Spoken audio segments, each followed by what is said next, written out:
양아치들이 그녀의 후드티를 잡아당겨 망신을 주려 하자 그녀는 즉시 둘 다 날려버렸다. 김서연은 루스벨트 고등학교의 복잡한 복도를 걸으며 헐렁한 회색 후드티를 작은 몸에 더 바짝 끌어당겼다.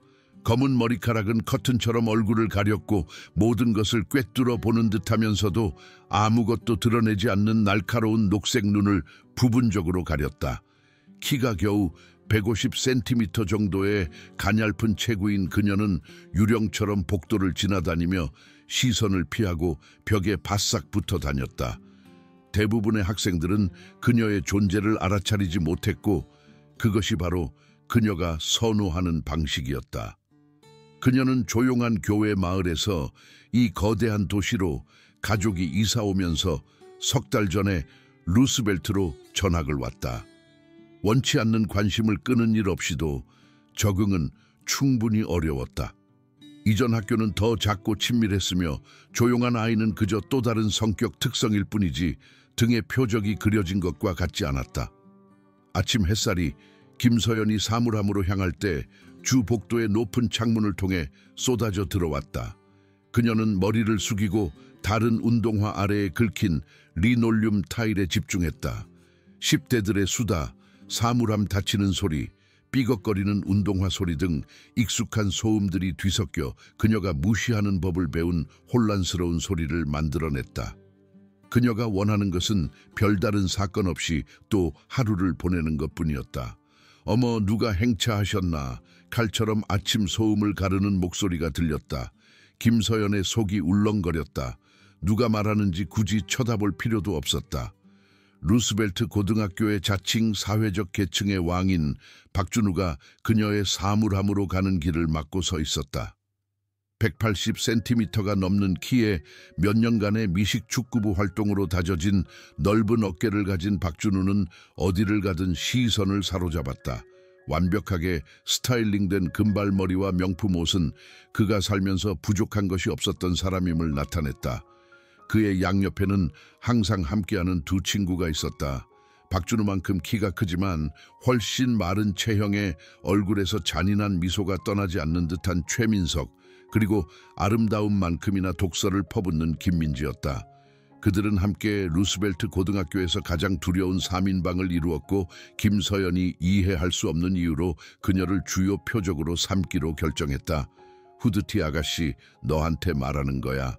박준우는 김서연의 피부를 소름 돋게 만드는 특유의 가짜 친절한 어조로 말을 이었다. 사람이 좋게 대하려고 하는데 무시하는 건 예의가 아니지 않아. 김서연은 마침내 고개를 들었고 그녀의 녹색 눈이 박준우의 파란 눈과 잠시 마주쳤다가 다시 시선을 돌렸다. 그냥 사물함에 가려고 하는 것뿐이에요. 그녀는 작은 목소리로 속삭이듯 말했다. 최민석이 껄껄 웃었다. 다른 학생들이 쳐다보게 만드는 거친 소리였다. 너희들 들었어? 말도 하네. 난 벙거리인 줄 알았어. 목소리가 부끄러운 걸지도 몰라. 김민지가 덧붙였다. 완벽하게 손질된 손톱으로 휴대폰 화면을 두드리며 그 상황을 녹화했다. 내 모습이 저렇다면 나라도 말하고 싶지 않을 거야. 그 말에 가슴이 아팠지만 김서연은 표정을 중립적으로 유지하는 법을 배웠다. 이전에도 괴롭힘을 당한 적이 있었지만 이렇게 끈질긴 사람은 없었다. 이전 학교에서는 그들을 무시하는 것이 결국 효과가 있었다. 그들은 지루해져서 더 쉬운 상대로 옮겨갔다. 하지만 박준우와 그의 친구들은 그녀의 침묵을 억제가 아닌 도전으로 여기는 것 같았다. 내 문제는 뭔지 알아.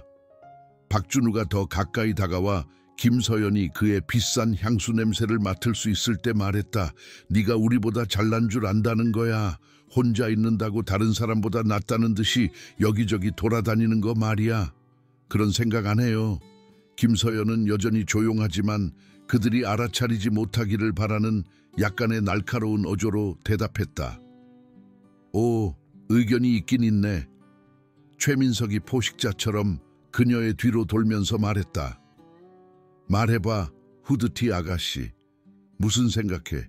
혼자 점심 먹을 때 그 이상한 작은 머릿속에 뭐가 들어가? 김서연의 손은 후드티 주머니 안에서 주먹을 꽉 쥐었다. 그들이 그녀가 정말로 무엇을 생각하는지 알기만 한다면, 그녀가 7살 때부터 그녀의 삶을 사로잡은 예술을 연습하며 매일 저녁 차고에서 보내는 시간에 대해 알기만 한다면, 작년에 딴 검은띠나 이곳으로 이사 오기 몇 주 전에 우승한 지역 챔피언십에 대해 알기만 한다면, 하지만 그들은 알 수 없었다. 그녀의 부모님은 이전 학교에서 있었던 사건 이후로 그녀의 무술 훈련을 비밀로 유지하겠다고 약속하게 했다. 한 양아치가 그녀를 너무 밀어붙였고, 그녀는 완벽하게 실행된 던지기로 대응하여 그를 뇌진탕으로 병원에 보냈다. 학교는 그것을 사고라고 부르며 덮었지만, 그녀의 부모님은 딸의 능력에 대한 소문이 퍼지면 무슨 일이 일어날지 두려워했다. 그냥 내버려둬. 김서연은 박준우를 피해 사물함에 가려고 애쓰며 말했다. 박준우는 다시 그녀의 길을 막았고, 그의 친구들은 웃었다. 이봐, 그냥 친절하게 대하려고 하는 것뿐이야. 여기 새로 왔잖아, 그렇지? 우리가 환영위원회 같은 거야. 환영치고는 엉망이네. 김서연은 혼잣말로 중얼거렸다. 뭐라고? 김민지가 날카롭게 물었다. 지금 우리한테 반항하는 거야? 김서연이 대답하기도 전에 박준우는 손을 뻗어 그녀의 후드를 뒤로 젖혔고, 구경하는 사람들이 늘어나는 가운데 그녀의 얼굴이 드러났다. 검은 머리카락이 어깨 아래로 쏟아졌고, 몇몇 학생들은 그 순간을 포착하기 위해 휴대폰을 꺼냈다. 저기 있네. 박준우가 청중에게 알렸다. 마침내 드러난 신비로운 후드티 아가씨. 김서연은 재빨리 후드를 다시 올려 얼굴이 화끈거렸다. 주변에서 학생들이 속삭이고 손가락질했고, 휴대폰으로 동영상을 녹화하는 특유의 소리가 들렸다. 이것이 바로 그녀가 피하려고 했던 것이었다. 어휴, 부끄럼쟁이네. 최민석이 조롱하듯 말했다. 걱정 마, 후드티 아가씨. 우리가 껍질에서 나오도록 도와줄게. 그래, 김민지가 덧붙였다. 우리를 내 개인 개발팀이라고 생각해. 종이 울려 첫 교시가 시작되었고, 군중은 흩어지기 시작했다. 박준우는 김서연에게 가까이 다가가 목소리를 낮춰 그녀만 들을 수 있게 속삭였다. 이건 시작일 뿐이야. 그가 말했다. 우리가 이 학교를 소유하고 있고, 너는 여기서 네 자리를 배우게 될 거야.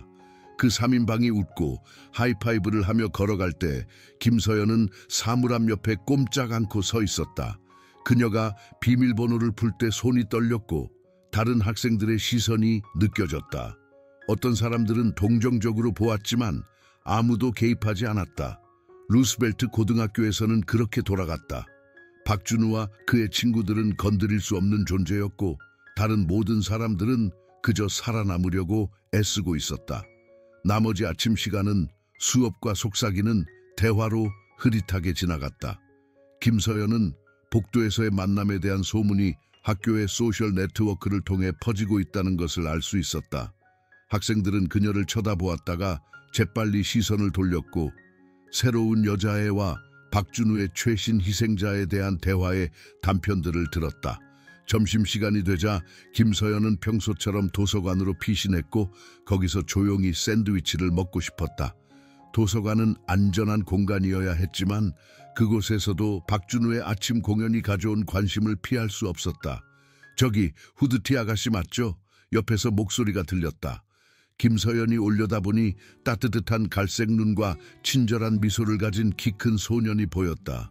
그의 이름은 강지훈이었고, 그녀에게 친절하게 대하려고 노력했던 몇 안 되는 학생 중 한 명이었다. 그는 학교의 재즈밴드에서 기타를 연주했고, 루스벨트에서 진정으로 착한 아이 중 한 명이라는 평판을 얻고 있었다. 제 이름은 김서연이에요. 그녀는 부드럽게 말했다.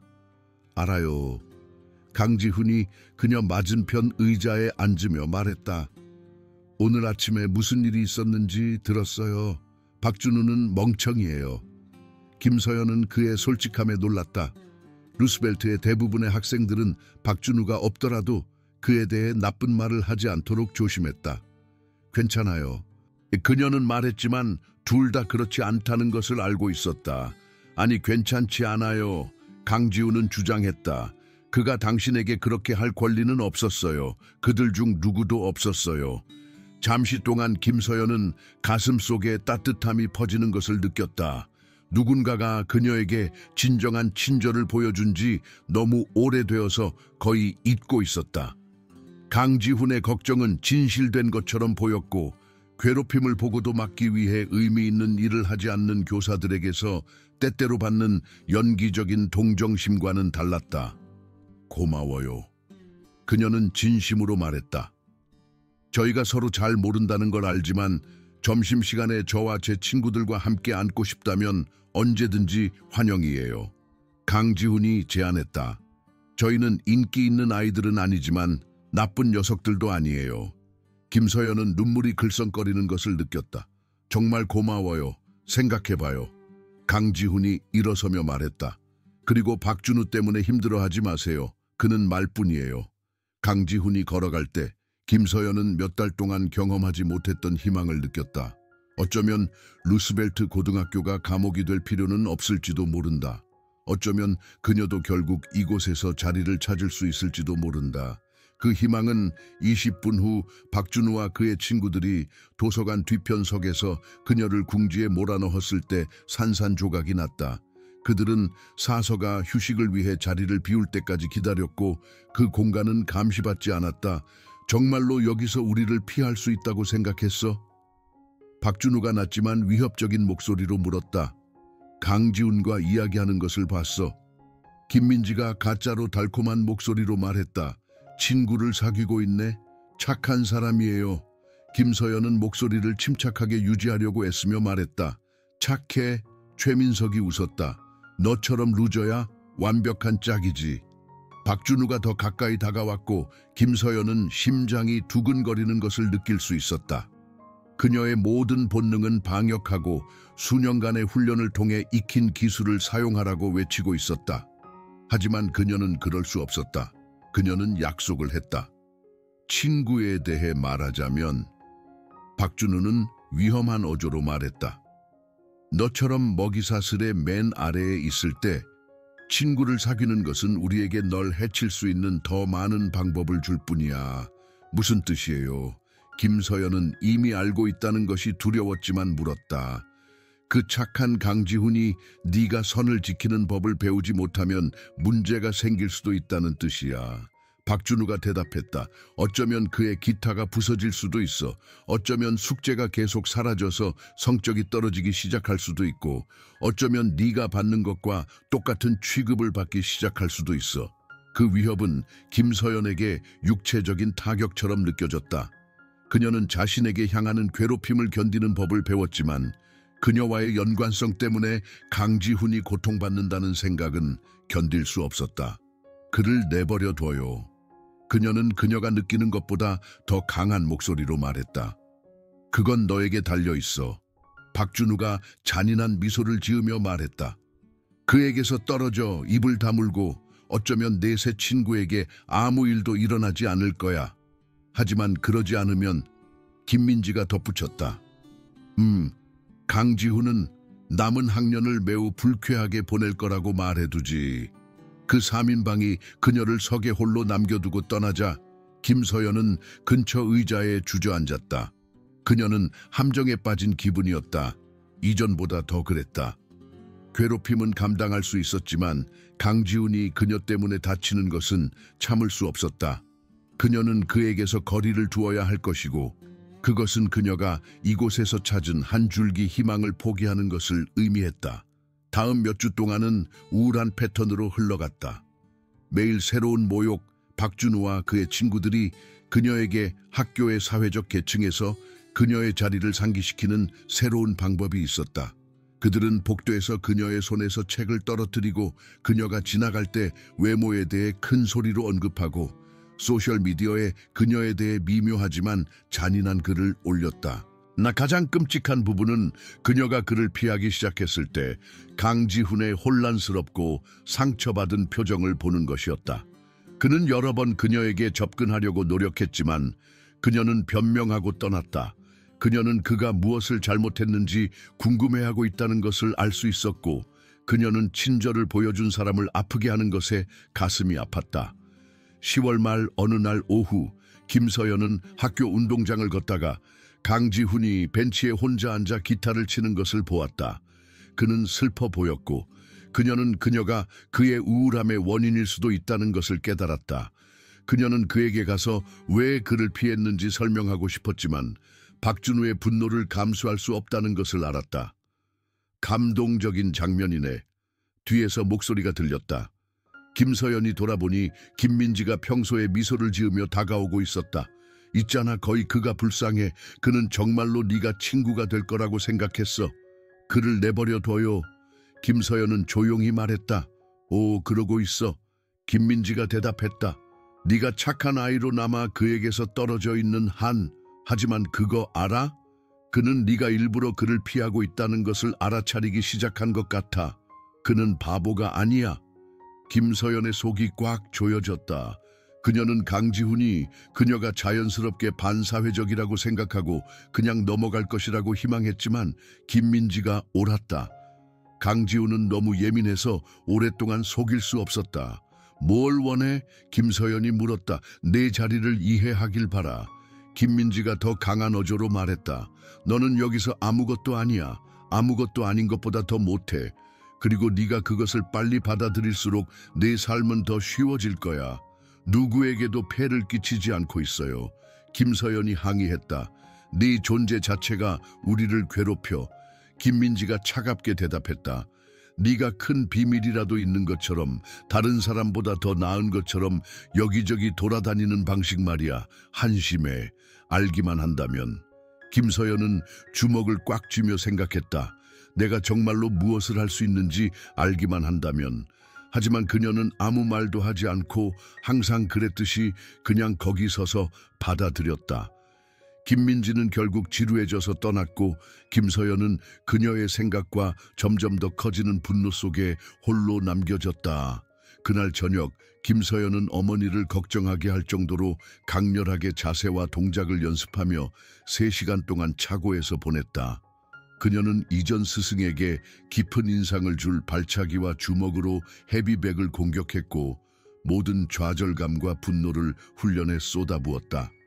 계속 이러면 다칠 거야. 어머니가 문간에서 말했다. 괜찮아요. 김서연은 가방에 대한 공격을 멈추지 않고 대답했다. 아니, 괜찮지 않아. 어머니는 단호하게 말했다. 화가 났고 그것이 너를 집어삼키게 하고 있어. 그것이 무술이 가르쳐야 할 것이 아니야. 김서연은 마침내 멈춰서 거친 숨을 몰아쉬었다. 사용할 수 없다면 이 모든 훈련이 무슨 소용이 있어요? 요점은 자제력이야. 어머니가 대답했다. 요점은 주변 사람들에게 증명할 필요 없이 자신을 방어할 힘이 있다는 것을 아는 거야. 하지만 그들은 제 삶을 지옥으로 만들고 있어요. 김서연은 목소리가 떨리며 말했다. 매일 그들은 저를 모욕할 새로운 방법을 찾아요. 그리고 이제 그들은 저에게 친절하려고 했던 강지훈을 협박하고 있어요. 어머니의 표정이 부드러워졌다. 힘들다는 걸 알아, 얘야. 하지만 너는 약속했고 약속은 중요해. 다른 방법이 있을 거야. 뭐요? 김서연은 씁쓸하게 물었다. 선생님에게 말하는 것? 그들은 신경 쓰지 않아요. 그들은 무슨 일이 일어나고 있는지 보고도 아무것도 하지 않아요. 박준우의 가족이 학교에 돈을 기부하기 때문이에요. 그럼 다른 방법을 찾아봐. 어머니가 말했다. 하지만 절대적으로 필요하지 않다면 약속을 깨지 마. 언제가 그런 때인데요? 김서연이 물었다. 언제 방역해도 괜찮아요. 어머니는 잠시 동안 조용했다. 네가 아끼는 사람이 즉각적인 위험에 처했을 때, 걸어가는 것이 더 이상 선택사항이 아닐 때, 아무것도 하지 않는 것이 방역하는 것보다 더 많은 해를 끼칠 때, 그 말들은 예언이 될 것이다. 한 차가운 11월 아침 김서연이 학교로 걸어가고 있을 때 한계점에 도달했다. 그녀는 박준우와 그의 친구들을 피하기 위해 다른 길을 택했지만 분명히 그들은 이 전략을 예상했다. 그들은 그녀의 아파트와 학교 사이에 있는 작은 공원에서 그녀를 기다리고 있었다. 어디 가시나? 박준우가 나무 뒤에서 나오며 물었다. 최민석과 김민지는 다른 숨겨진 장소에서 나타나 그녀를 효과적으로 둘러쌌다. 김서연의 훈련이 자동으로 시작되었고 그녀는 상황을 평가했다. 3명의 상대, 탁 트인 지형, 여러 탈출 경로. 그녀는 필요하다면 이것을 처리할 수 있었다. 학교에 가고 있어요. 그녀는 침착하게 말했다. 봐, 그게 내 문제야. 박준우가 포식자처럼 그녀 주위를 돌면서 말했다. 아무 일도 일어나지 않은 것처럼 그냥 내 일을 할 수 있다고 생각한다는 거야. 몇 달 동안 우리를 무시해 온 적이 없었던 것처럼. 당신에게 아무 짓도 하지 않았어요. 김서연이 대답했다. 내 존재 자체가 우리를 괴롭혀. 김민지가 사악하게 말했다. 그것으로 충분해. 내 생각은 뭔지 알아. 최민석이 덧붙였다. 네가 교훈을 배워야 한다고 생각해. 진짜 교훈 말이야. 박준우는 휴대폰을 꺼내 녹화하기 시작했다. 이건 정말 좋을 거야. 누군가가 우리를 무시할 수 있다고 생각하면 무슨 일이 일어나는지 온 학교가 보게 될 거야. 무슨 짓을 하는 거예요? 김서연이 묻자 이해하기 시작했다. 우리가 너에게 화장을 해줄 거야. 김민지가 잔인한 미소를 지으며 말했다. 네가 항상 숨어있는 그 멍청한 후드티부터 시작해서. 김서연이 반응하기도 전에 최민석은 그녀의 배낭을 잡아 어깨에서 잡아당겼다. 박준우는 앞에서 다가와 그녀의 후드티를 잡으려고 했고 김민지는 최고의 카메라 각도를 잡기 위해 자리를 잡았다. 그만해. 김서연이 말했지만 그녀의 목소리는 그들의 웃음소리에 묻혔다. 박준우의 손이 그녀의 후드티 옆면을 잡고 세게 잡아당겨 머리 위로 잡아당기려고 했다. 천이 늘어나고 찢어졌고 김서연은 공황 상태에 빠지는 것을 느꼈다. 이것은 더 이상 모욕에 관한 것이 아니었다. 이것은 위반에 관한 것이었고 그녀와 세상 사이에 있는 마지막 장벽을 벗겨내는 것에 관한 것이었다. 제발 그만해. 그녀는 이번에는 더 크게 말했다. 오, 이제 애원하네. 최민석이 웃었다. 완벽해. 박준우는 더 세게 잡아당겼고 김서연은 후드티의 솔기가 찢어지기 시작하는 것을 느꼈다. 그 순간 그녀는 모든 것을 바꿀 결정을 내렸다. 그녀는 벤치에 홀로 앉아 슬퍼 보이는 강지훈을 생각했다. 그녀는 즉각적인 위험에 대한 어머니의 말을 생각했다. 그녀는 자신이 한 약속과 그 이유를 생각했다. 그리고 그녀는 아예 생각하는 것을 멈췄다. 박준우는 그 움직임이 오는 것을 보지 못했다. 한순간 그는 그녀의 후드티를 잡아당기며 그녀의 고통을 비웃고 있었고 다음 순간 그는 공중으로 날아가고 있었다. 김서연은 그의 손목을 잡고 뒤로 물러서서 완벽한 엉덩이 던지기를 실행하여 그를 2미터 떨어진 땅에 쳐박았다. 충격으로 그는 숨을 헐떡였고 물 밖으로 나온 물고기처럼 헐떡거렸다. 최민석은 그녀에게 달려들기 전에 잠시 충격을 받은 채 쳐다보았다. 김서연은 부드럽게 회전하여 그가 휘두르는 팔을 잡고 자신의 운동량을 이용하여 그를 지나쳐 넘어지게 했다. 그는 땅에 세게 부딪혀 나무에 닿기 전에 여러 번 굴렀다. 김민지는 비명을 지르고 있었고 두 친구가 땅에서 몸부림치는 것을 보면서 휴대폰을 잊었다. 그들에게 무슨 짓을 한 거야? 나는 나 자신을 방어했어요. 김서연은 이제 침착한 목소리로 말했다. 그녀는 몇 달 동안 숨어 지낸 후 마침내 자신의 피부에 들어온 것 같은 기분이었다. 박준우는 분노와 당혹감으로 얼굴이 붉어진 채 일어서려고 애쓰고 있었다. 이 작은 괴물아, 대체 뭐였어? 유도였어. 김서연이 침착하게 대답했다. 그리고 다시 덤비면 가라테도 보여줄게. 최민석은 어깨를 잡고 있었고 그의 얼굴은 고통으로 일그러져 있었다. 미쳤어. 그냥 사람들을 공격할 수는 없어. 아무도 공격하지 않았어요. 김서연은 분노로 빛나는 녹색 눈으로 말했다. 당신들이 나를 공격했어요. 몇 달 동안 나를 공격해왔어요. 나는 마침내 나 자신을 방어하기로 결심했을 뿐이에요. 박준우는 이제 일어섰지만 거리를 유지했다. 그녀가 그를 만난 이후 처음으로 그는 불확실해 보였다. 이 일에 대해 대가를 치르게 될 거야. 학교에 가면 모두가 네가 한 일을 알게 될 거야. 좋아요. 김서연이 말했다.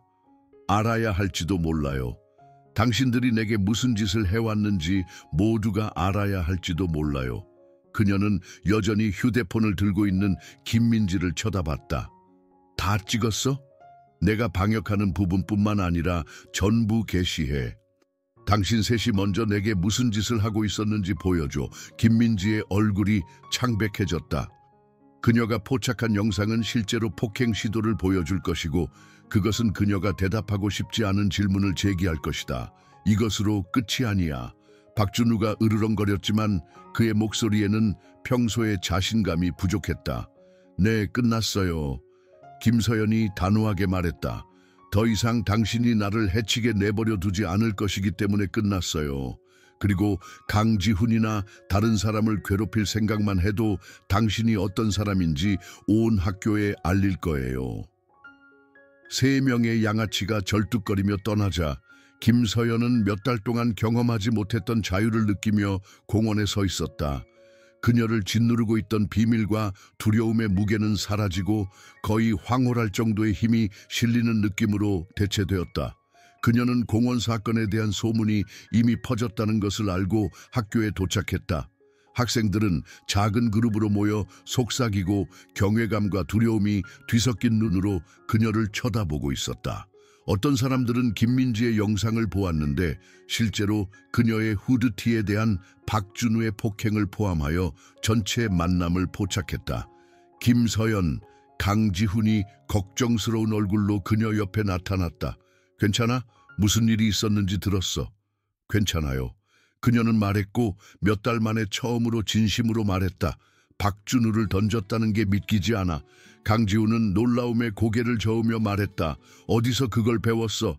7살 때부터 무술 훈련을 받았어요. 김서연이 인정했다. 아무에게도 말하지 않았을 뿐이에요. 왜 안 했어? 강지훈이 물었다. 김서연은 그녀가 가장 필요로 할 때 우정을 보여준 이 착한 소년을 쳐다봤다. 사람들이 알면 무슨 일이 일어날까봐 두려웠기 때문이에요. 누군가를 다치게 할까봐 두려웠어요. 하지만 다치게 하지 않았잖아. 강지훈이 지적했다. 내 말은 정말로 다치게 한 건 아니잖아. 그냥 네가 다치는 것을 막았을 뿐이야. 하루 종일 김서연은 사람들이 그녀를 대하는 방식에 극적인 변화가 일어났다는 것을 알았다. 이전에는 그녀를 무시했던 학생들이 그녀가 지나갈 때 정중하게 고개를 끄덕였다. 다른 사람들은 그녀에게 다가가 지지를 표명하며 박준우와 그의 친구들에게 괴롭힘을 당한 자신의 이야기를 공유했다. 박준우 자신은 평소에 자주 다니던 곳에서 눈에 띄게 사라졌다. 소문에 따르면 그는 아프다고 주장하며 일찍 집에 갔다고 한다. 최민석은 여전히 어깨를 찡그린 채 보건실에서 목격되었고 김민지는 점심시간에 혼자 앉아 있었고 그녀의 평소 추종자들은 불가사의하게 흩어졌다. 진짜 시험은 다음 날 왔다. 김서연이 사물함으로 걸어가고 있을 때 박준우가 반대편에서 다가오는 것을 보았다. 다른 학생들이 잠재적인 대결을 감지하면서 복도는 조용해졌다. 박준우의 얼굴은 땅에 부딪힌 충격으로 여전히 멍이 들어 있었고 그의 평소의 거만함은 눈에 띄게 사라졌다. 그들이 가까워질수록 김서연은 또 다른 싸움을 준비했다. 그러나 박준우가 그녀에게 다가갔을 때 예상치 못한 일이 일어났다. 그는 옆으로 비켜서 그녀의 눈을 마주치지 않고 계속 걸어갔다. 그 미묘한 몸짓은 지켜보는 모든 사람에게 분명한 메시지를 보냈다. 힘의 역학관계가 바뀌었다는 것이다. 박준우가 물러선 거야? 한 학생이 그녀 뒤에서 속삭였다. 세상에. 다른 사람이 대답했다. 세상이 공식적으로 끝났어. 점심시간에 김서연은 마침내 강지훈의 친구들과 함께 앉자는 초대를 받아들였다. 그들은 학교의 전통적인 사회적 계층 외부에서 자신들만의 긴밀한 공동체를 형성한 다양한 예술가, 음악가 및 학업 성취도가 높은 학생들이었다. 그들은 그녀를 따뜻하게 환영했고 루스벨트 고등학교에 도착한 이후 처음으로 김서연은 어딘가에 소속된 것 같은 기분을 느꼈다. 그럼 비밀 닌자 같은 거야? 학교 신문을 편집하는 보라색 머리를 한 레베카라는 소녀가 물었다. 정확히는 아니에요. 김서연이 웃었다. 괴롭힘을 당하는 데 질린 훈련을 아주 잘 받은 사람에 더 가까워요. 확실히 인상을 남겼네. 수학 천재인 조용한 소년인 마커스가 말했다. 박준우는 하루 종일 도서관에 숨어 있었고 그가 책을 읽는 것을 본 적이 없어요. 나는 양아치가 되고 싶지 않아요. 김서연은 진지하게 말했다. 나는 그냥 내버려두고 내 삶을 살고 싶을 뿐이에요. 우리 모두가 원하는 것뿐이야. 강지훈이 그녀의 손에 잠시 손을 대며 말했다. 그리고 이제 그렇게 할 수 있을지도 몰라. 2주 후 김서연은 방과 후 사물함 옆에서 박준우가 기다리고 있는 것을 보고 놀랐다. 그는 혼자였고 그것은 흔한 일이 아니었고 그의 전형적인 오만함은 어디에도 보이지 않았다. 이야기 좀 할 수 있을까? 그가 조용히 물었다. 김서연은 긴장하며 무엇이든 할 준비가 되어 있었지만 박준우의 자세는 위협적이지 않았다. 뭘 원해? 사과하고 싶어. 그는 고통스러운 듯한 단어를 말했다. 우리가 너에게 한 짓은 잘못됐어. 내가 한 짓은 잘못됐어. 김서연은 충격을 받은 채 그를 쳐다봤다. 이것은 그녀가 예상했던 마지막 일이었다. 왜 나에게 이런 말을 하는 거야? 박준우는 잠시 동안 조용했다. 내 여동생이 영상을 봤기 때문이야. 그녀는 왜 내가 너에게 그렇게 심술궂게 대하는지 물었고 나는 나를 괴물처럼 보이게 하지 않는 답을 줄 수 없었어. 당신은 괴물이었어요. 김서연은 직설적으로 말했다. 알아. 박준우는 속삭이듯 말했다. 알아. 후회하고 내가 한 일을 되돌릴 수는 없지만 다시는 그런 일이 없을 거라고 약속할 수 있어. 김서연은 그의 얼굴을 자세히 살펴보며 속임수의 징후를 찾았다. 하지만 박준우의 후회는 진실된 것 같았고 그녀는 자제력과 싸워야 할 때를 아는 것에 대한 어머니의 말을 기억하고 있다는 것을 알았다. 사과를 받아들일게요. 그녀는 마침내 말했다. 하지만 다시 나나 내 친구들을 괴롭히면 다음번에는 그렇게 자제하지 않을 거예요. 박준우는 고개를 끄덕였다. 이해해. 그리고 진심으로 말해서 네가 마침내 자신을 옹호해서 기뻐. 누군가 나를 제자리에 놓을 필요가 있었어. 그가 걸어갈 때 김서연은 얼마나 많은 것이 변했는지 되돌아봤다. 그녀는 더 이상 5개월 전에 루스벨트 고등학교로 전학 온 조용하고 겁에 질린 소녀가 아니었다. 그녀는 자신의 목소리, 자신의 힘, 그리고 가장 중요한 것은 세상에서 자신의 자리를 찾았다. 변화는 단순히 그녀가 육체적으로 자신을 방어할 수 있는 능력에 관한 것이 아니었다. 그것은 누구에게서도 부당한 대우를 받아들일 필요가 없다는 것을 아는 데서 오는 자신감에 관한 것이었다. 그녀는 때로는 양아치를 막는 유일한 방법은 더 이상 그들의 희생자가 되지 않겠다는 것을 보여주는 것이라는 것을 배웠다. 강지훈이 어깨에 기타 케이스를 메고 그녀 옆에 나타났다. 갈 준비됐어? 어디 가는데요? 김서연이 물었다. 재즈 밴드 연습. 그는 미소를 지으며 말했다. 피터슨 선생님과 이야기했는데 공연 안무를 도와줄 사람이 필요하다고 하셨어. 겉으로 보이는 것보다 무술과 음악은 공통점이 더 많은 것 같아. 김서연은 웃으며 몇 년 만에 가장 가벼운 기분을 느꼈다. 좋아요. 그들이 함께 복도를 걸어갈 때 김서연은 후드를 뒤로 젖히고 머리카락이 어깨 주위에 자유롭게 떨어지게 했다. 그녀는 더 이상 청아 그림자 뒤에 숨을 필요가 없었다. 그녀는 변장보다 더 나은 것을 찾았다. 그녀는 자신을 찾았다. 한때 쉬운 표적이었던 조용하고 과소평가된 소녀는 사라졌다. 그 자리에는 자신의 가치를